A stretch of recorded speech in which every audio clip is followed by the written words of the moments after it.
ल त dear student हाम्रो चाहिँ अब अर्को मोडल चाहिँ के हो त डी ब्रोग्ली हाइपोथेसिस र यही मोडलले अथवा यही हाइपोथेसिसले चाहिँ इलेक्ट्रोनको दुईटा नेचर हुन्छ अरे भनेर पत्ता लगाएको छ है। दुईटा नेचर हुन्छ भनेको कस्तो हो त दुईटा नेचर भनेको electron can behave as both particle as well as के त वेभ भने जब इलेक्ट्रोन चाहिँ पार्टिकल पनि हो वेभ पनि हो किन होला त्यस्तो आखिर के छ त्यसको कारण भने डी ब्रोग्लीले के भन्यो भन्दाखेरि कि इफ एउटै इलेक्ट्रोनमा चाहिँ वेभ पनि नेचर छ अनि चाहिँ पार्टिकलको नेचर छ भनेपछि अब मानौँ इलेक्ट्रोन चाहिँ फेरि के गरिरहेको छ मोसनमा छ भने पक्कै त्यसको केही न केही के हुन्छ त मोमेन्टम हुन्छ होला भने डी ब्रोग्लीले के गर्यो कि के एउटा कुराले पत्ता लगायो कि देयर मस्ट बी के त रिलेसनसिप बिट्विन के त momentum P and wavelength lambda momentum र वेभलेन्थको बीचमा पक्कै पनि केही न केही के हुनुपर्छ त रिलेसनसिप हुनुपर्छ भन्ने कुरा चाहिँ के गरे त डी ब्रोग्लीले पत्ता लगायो र त्यो कुराको एउटा चाहिँ म्याथमेटिकल रिलेसनसिप दियो। म्याथमेटिकल रिलेसनसिप गर्दाखेरि निकाल्दाखेरि यसले चाहिँ के गर्यो भन्दाखेरि अब यहाँ चाहिँ एउटा म्याथमेटिकल हामीले रिलेसनसिप डिराइभ गर्छौँ। जस्तै अकर्डिङ टु प्ल्याङ्क्सको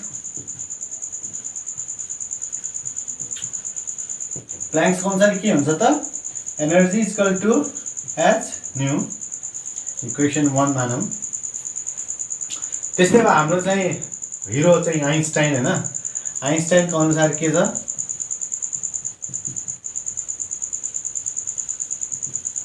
आइन्स्टाइनको अनुसार के छ त energy equal to mc square equation मानौँ 2 भने फ्रम इक्वेसन के त 1 एन्ड 2 हामीले के भन्न सक्छौं कि mc square equal to h new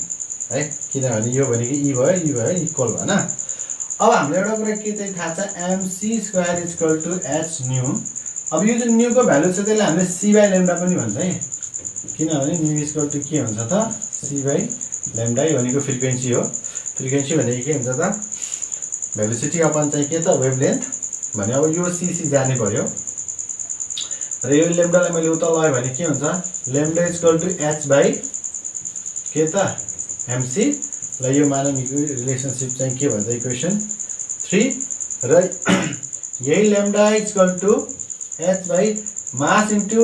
velocity भनेको चाहिँ के हो त हाम्रो मोमेन्टम भने यो कन्स्टेन्ट क्वान्टिटी हो है। h भनेको त प्ल्याङ्क कन्स्टेन्ट हो कन्स्टेन्ट क्वान्टिटी हो भने lambda is inversely proportional to के त मोमेन्टम। यसलाई मानौँ मैले इक्वेसन 4 भने यही इक्वेसन 3 र इक्वेसन 4 लाई के भनिन्छ त डी ब्रोग्लीको चाहिँ के भनिन्छ त डी ब्रोग्ली इक्वेसन भनिन्छ। भन्नुको मतलब यो रिलेसनसिपबाट हामीले के थाहा पाइन्छ त यसको स्टेटमेन्ट हामीले के निकाल्न सकिन्छ। ल हामीले यसको एउटा स्टेटमेन्ट लेखिदिहालौँ न त के लेख्ने त द मोमेन्टम अफ द अब यसको स्टेटमेन्ट आउँछ है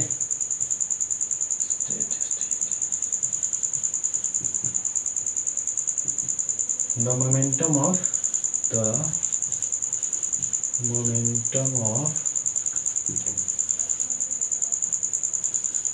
मूविङ particle is inversely proportional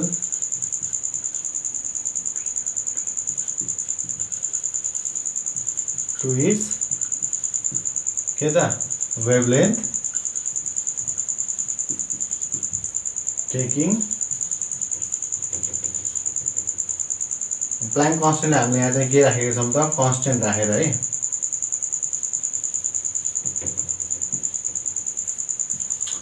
taking Planck's constant as constant proportionality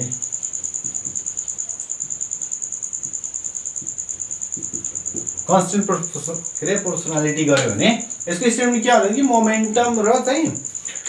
momentum र वेभलेन्थ चाहिँ के छ त इन्भर्सली प्रोपोर्सनल छ र यो चाहिँ जुन यो फर्मुला छ नि हाम्रो लैम्डा इक्वल टु h/mc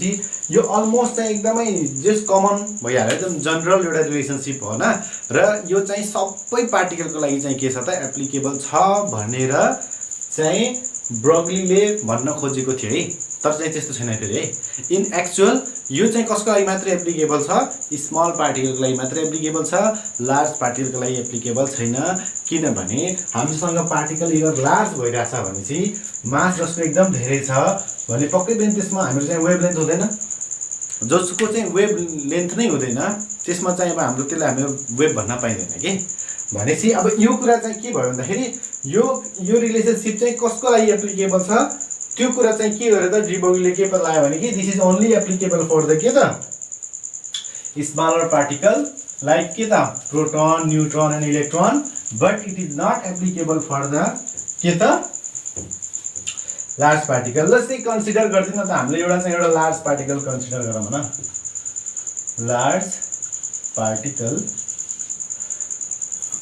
अब एउटा चाहिँ हामी स्मल पार्टिकल कन्सिडर गर्छौँ है स्मल पार्टिकल अब लार्ज पार्टिकलमा हामीले एउटा चाहिँ 1 ग्रामको स्टोनलाई कन्सिडर गरौँ न 1 ग्राम स्टोन है यहाँ चाहिँ हामीले चाहिँ केलाई कन्सिडर गर्छौँ इलेक्ट्रोनलाई गर्दिउँ न है भने लार्ज पार्टिकलको अब 1 ग्राम भनेको केमिस्ट्रीमा साइन्समा बहुत ठुलो मास है त्यो 1 ग्राम भनेको सानो भने इट्स भेरी बिग मास है भने अब हामीसँग मास चाहिँ कति छ त मास चाहिँ कति छ 1 ग्राम 1 ग्रामलाई केजीमा लगायो भने 10⁻³ को रेन्जमा जाने भएन केजी मानव it's moving with the velocity चाहिँ 1 मिटर पर सेकेन्डले चाहिँ मुभ गर्दैछ भने हाम्रो प्लान्क कन्स्टेन्टको भ्यालु चाहिँ कति हुन्छ त 6.624 × 10⁻³ कति त 34 भने अब हामीले यसलाई भ्यालुमा राखौँ त हाम्रो भ्यालु चाहिँ के छ त लैम्डा इक्वल टु चाहिँ के छ त h/mv अब h को चाहिँ के त 6.624 10⁻34 अपन m कति छ 10⁻³ × 1 कति आउने भयो त हामीले 6.624 × 10⁻31 है मिटर ल 6.624 × 10⁻31 मिटर भनेको चाहिँ वेभलेन्थको भ्यालु यति धेरै स्मल हो कि यसलाई हामीले नाप्नै सक्दैन कि हामीले मेजरै गर्न सक्दैन हामीसँग कुनै पनि इन्स्ट्रुमेन्ट नै छैन कि हामीले यो भ्यालुलाई नापौँ भने दिस क्वान्टिटी इज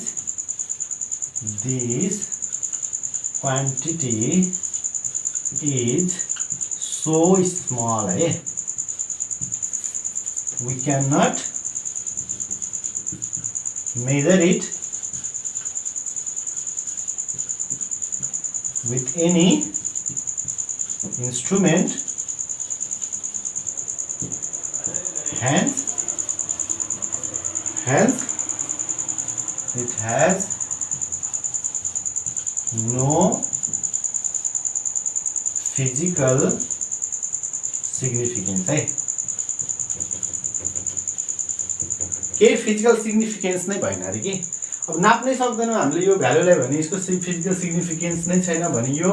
यो एप्लाई भयो त यसको लागि एप्लाई नै भएन है त्यस्तै गर्दै जाँदा हामीले चाहिँ के को बारेमा अब कन्सिडर गरौँ त इलेक्ट्रोनको भने इलेक्ट्रोनको अब हाम्रो मास चाहिँ कति छ त ल मास इक्वल टु कति छ हाम्रो 9.1 × 10⁻⁻ हाम्रो कति हुन्छ 31 हुन्छ है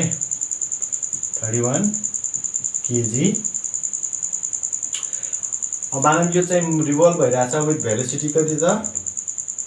2 × 10⁵ मिटर पर सेकेन्डको स्पिडमा मुभ भइरहेछ अनि प्लान्क कन्स्टेन्ट के भने चाहिँ कति हुन्छ 6.624 10⁻34 भ्यालु राख्नु त लैम्डा इक्वल टु h/mv चाहिँ गऱ्यो भने चाहिँ कति आउँछ हाम्रो चाहिँ lambda equal to 6.624 × 10⁻34 upon 9.1 × 10⁻31 into 2 × 10 to the power 5 यसको भ्यालु चाहिँ कति आउँछ 3 point अब चाहिँ 634 यस्तै आउँछ × 10 to the power माइनस चाहिँ कति रे 10 हो यो हामीले हेर्नु छ के 10 to the power माइनस कतिको चाहिँ 10 to the power माइनस 10 को रेशियोमा आइराछ भनेपछि हामीले एउटा कुरा के जान्नु पर्यो भने कि यो जुन 10 to the power माइनस 10 को रेशियोमा आइराछ नि यो 10 to the power माइनस 10 को रेशियो भनेको एक्सरेकै रेशियोकै एक्सरेको पनि वेभलेन्थ यति नै हुन्छ एक्सरेको वेभलेन्थले यति नै छ भने एक्सरेको हामीले वेभलेन्थ नाप्न सक्छौं भने पक्कै पनि हामीले यसको वेभलेन्थ नाप्न सक्छौं भनेपछि यो मेजरेबल क्वान्टिटी हो मेजरेबल क्वान्टिटी हो भने हामीले के गर्नु पर्यो भने इट ह्याज के त फिजिकल सिग्निफिकेन्स